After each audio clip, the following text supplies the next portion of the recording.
As the summer sun shined down upon the anime community, everyone was still waiting for the next new hit. We all needed something to turn up the heat for this anime year. But for a certain group of female fans, this summer could not be hotter. Did you guys hear that?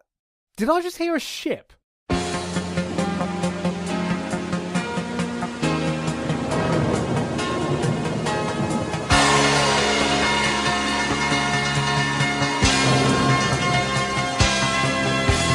The heat could not be hotter this summer for female yaoi fans, with the season that blessed us with shows jam-packed in the summertime boys only club. Shonen Hollywood gave us a reverse idol show in Homo Men attempts to be K-pop stars. Black Butler attempted to appease all fans who rage quit after the ending of the second season in Homo Butler vs. the World. Bakumatsu Rock showed us that electric guitars apparently existed in the Bakumatsu era in Homo Rock Band Plays in Ancient Japan. Dramatical Murder proved that a series based on a boy love game with all the boy love elements removed is just absolute shite for everyone in Homo Show with no homo. And Love Stage had guys worldwide questioning their boners at the moment it was revealed that this lovely, thin, attractive girl making out with that guy was in fact another guy. Why, boner? But of course, the king of the friend-shipping, abs-ripping, no-girls-allowed action returned to us in free, eternal female boner summer, giving us another summer where the wetness just never ends. Also, moist. We were given more man service, more gay tension, and of course, we were given Officer Rin thrusting his crotch into the wet dreams of millions of girls worldwide. As they imagine the times when Rin got a job at the strip club, the time when Haru dropped the soap, the time when he was at the VMAs performing with Miley Cyrus. Whoa! No! Bad Miley, no girls allowed. But of course, the best part was the uproar that Vic Mignogna got when he was cast as Rin in the upcoming dub of it. Thousands of angry tweets, posts, and even a petition was started stating that Vic Mignogna was too homophobic because he wouldn't sign gay doujinshi. As if they expected every cast member to be prepared to act out their own gay fanfiction scenes. Fist me in the ass, Haruka Nanase. Vic Mignogna, what did you just say? Fist me in the ass, Haruka Nanase. I'm not really comfortable with that, Vic Mignogna. Fist me in the ass, Vic Mignogna, Haruka please. Nanase. I'm not gonna fist you in the ass, Haruka Vic Mignogna. Nanase. Please stop, Fist stop me in the asking. ass, No, Haruka no, I'm Nanase. not doing it. Fist No, me Vic in the Mignogna, ass, stop. I'm Haruka not, Nanase. no. 2014 also saw the introduction of Studio Mappa with their debut show Zankyo no Terra, and what a way to announce your presence with a bang, with one of the most beautiful looking and best directed anime to come out in the year. For an anime about terrorism, few shows can claim the grace that this show achieved. As for all the big explosions and loud bangs, the series spoke its loudest during its quietest moments, and it did it amazingly. While it was argued that the writing wasn't always perfect and the characters weren't as fleshed out as they could have been, I found myself overlooking it because I was too immersed in the hyper-realistic style and direction, along with a soundtrack that became one of my favourites of all time. The amazingly tranquil and unique songs that pulled you into these stunning scenes that allowed you to just lose yourself in them. I could spend hours alone just talking about how amazing the soundtrack is itself, so let's just take a moment to just appreciate some of the most beautiful parts of this OST. All the noises joined to make harmony. What? Oh, that's right. In the rest of the summer season, we got some cannibalistic fighting fun in the horror anime Tokyo Ghoul. And boy, was this a horror! The horror! The horror! The horror of not being able to see fucking anything! Yes, due to the censorship, a lot of the more violent scenes were blacked out, leaving the audience gasping at absolutely goddamn nothing. Though most importantly, we were given this year's striking bachelor in Tsukiyama. That's right, ladies, he has it all. He knows how to give you a great date, eat you out properly, and he doesn't care no matter what time of the month it is.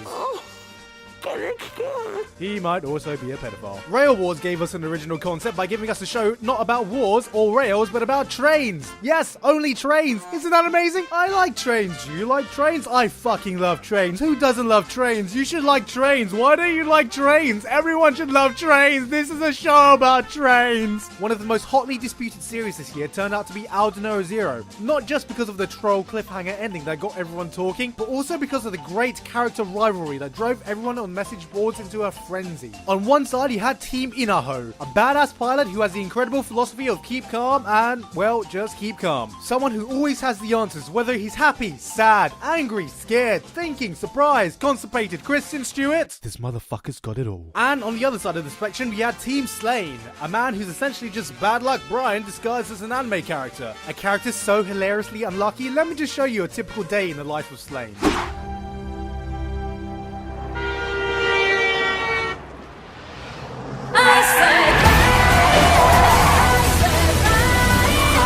Much to my dismay, the strangely titled Barakamon was not a show about Barack Obama evolving into a Digimon, but was instead a light-hearted feel-good show about self-discovery set in the countryside, starring a likable cast that grow on you with children and actually act like children, aka they're annoying little shit. They're adorable little kids who you just want to take care of. Gekkan Shoujo Nozaki-kun gave some light-hearted fun in Girl Gets Friend-Zoned, the 12-episode show. A show which looked boring on paper but actually surprised the anime community by being a genuinely funny show that pokes fun at the overused tropes seen in the shoujo genre. Many fans were excited for PA Works' next show, Glasslip, a stunningly looking slice of life show that was a bit of a letdown because literally nothing happens. With this, I would like to show a preview of my newest parody episode, Glasslip Abridged Episode 1.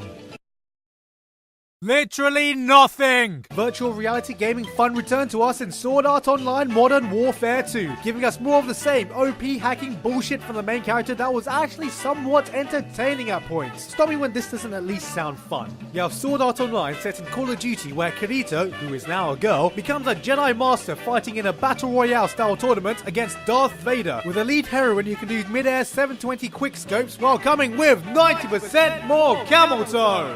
Fuck her right in the pussy! But why would Kirito bring a sword to a gunfight? Because he just lives life on the edge.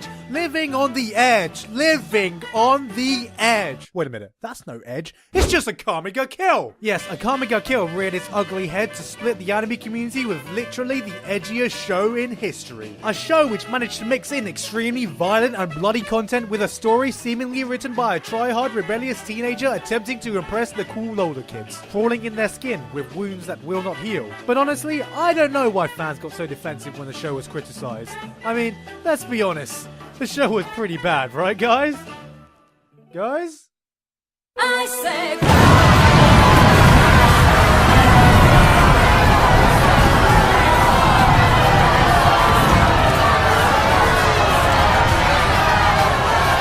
As the fall season came about, there was anticipation in the air with a season of hype coming about. Many fans were excited for many things, but in all this chaos, chants could be heard from a faraway studio. I am the bone of my wallet. Hype is my body, and money is my blood. I have wasted over 1,000 million yen, unknown to Dean, nor to JC staff. Have withstood CG Dragons to create crappy spin-offs, yet they will never satisfy the Fate fans. So as I spend, unlimited budget works.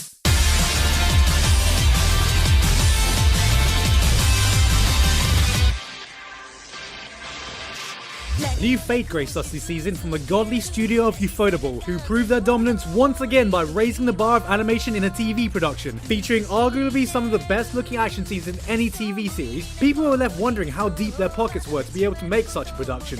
Every single frame in this is so beautifully crafted, you can feel the money just bleeding out in every cut. But I guess they just like to make it rain all the time. Oh yeah, Ufotable, you make it rain. Make it rain all over this production, Ufotable. Oh yeah, just like that, baby. Yeah, baby, you keep making it rain all over this production, okay? Anime got its own version of Invaders of the Body Snatchers in Parasites the Maxim, a sci-fi horror action show featuring a main character with a right hand that can literally shape-shift into anything. No, he doesn't masturbate with it. A very well-rounded show featuring some great animation, an interesting story, but unfortunately is ruined in some tense scenes due to the dubstep soundtrack that makes it hard for me to take seriously, because this is honestly what I see when it kicks in. Oh my fucking god!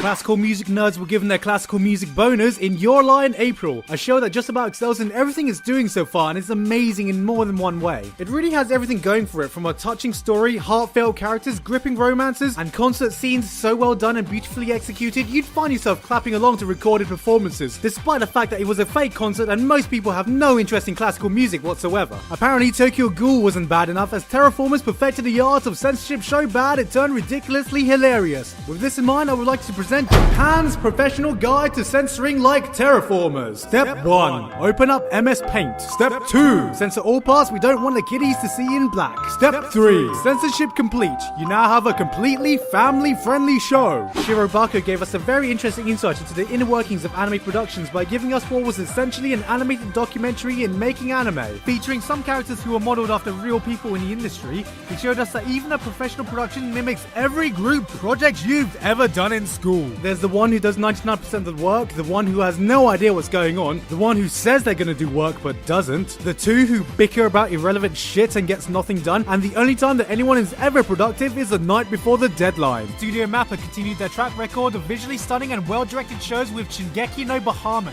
Being based entirely on a card game app, audiences wondered what kind of Yu-Gi-Oh ripoff this would be, but instead what they got was a Pirates of the Caribbean-esque fancy adventure show that was directed in a similar fashion to that seen in Hollywood blockbuster films. Log Horizon returned to give us yet another year of featuring the MMO game where the most important skill you could ever possess is pushing your glasses slightly up. It continued right where it left off with a well thought out world that was far better written than it was animated. And all it was really missing was some crazy Korean commentary to spice up the PvP battle scenes.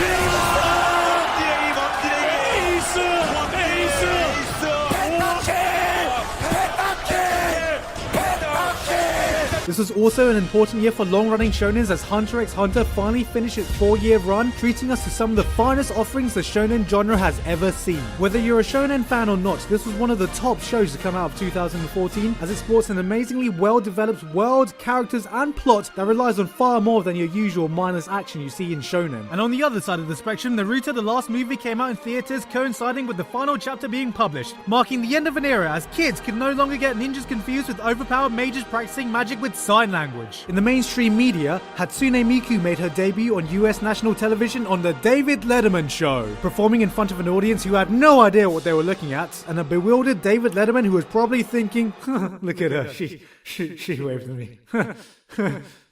What the fuck is up with these Chinese cartoons? And finally, from the creator of Evangelion himself came a short film which took over the anime community for a while in Me, Me, Me.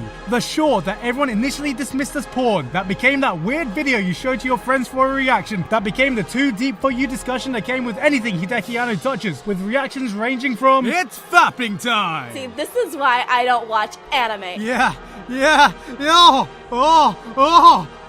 Dude, I'm so high. Still fapping time! That's a nipple. The film is actually a subtle criticism of the otaku lifestyle. It's not really about the nudity, but it's a deeper message for the girls being a symbol about the inherent dangers of being obsessed with 2D anime and porn. Hashtag be right back, I'm actually just fapping to this. Don't ask me. I've got no fucking clue. Whatever it meant to you, it cemented the year that gave us more shit waifus, more dandy, more plot, more trains, more poop more Chika, more daylight pedophilia, more edge, more Vocaloids, more works of enemy stands, more balls, more Captain Planets, more mispronunciations of Brynhilda, more games, no life, more 9/11 bait, more smelly periods, more Pong, more guys playing with their balls, more girls playing with their cocks, more gay overtones, more gay overtones, more gay overtones, and just more gay. More Slain Pain, more Call of Duty fags, more MLG soundtracks, less CG dragons, more trips on the field trains, more girls being friend zones, more Shingeki, not Kyojin, more MS Paint censorship, more Yeezus, more database, more David Letterman being confused as fuck, more controversial cleavage, and many more great years of anime to come. That was 2014 in anime, so thank you and good night. Wait, what do you mean New Year's was months ago? I was meant to get this video out then. What's the date now? Ah, son of a... Oh, hey Giga, great job for getting this video up 3 months late. Ha ha ha, shut up. Hey guys, Giga here. I hope you enjoyed that 3 months late video. If you are interested in any of the anime I talked about in this video, then I made a list in the description below. But as always, most of them are available on Crunchyroll, so you can go to crunchyroll.com/theanimezone for a free month of premium membership. Also, I'm sorry for the lack of videos recently. I have been busy with a job this past year, among other distractions. But don't worry, I definitely have not given up or died or anything of the sort. I'm still making videos, but my schedule might be a bit longer than it used to be. But I hope you guys still stick with me till then. So until then, I've been Giguk, and I'll see you guys next time.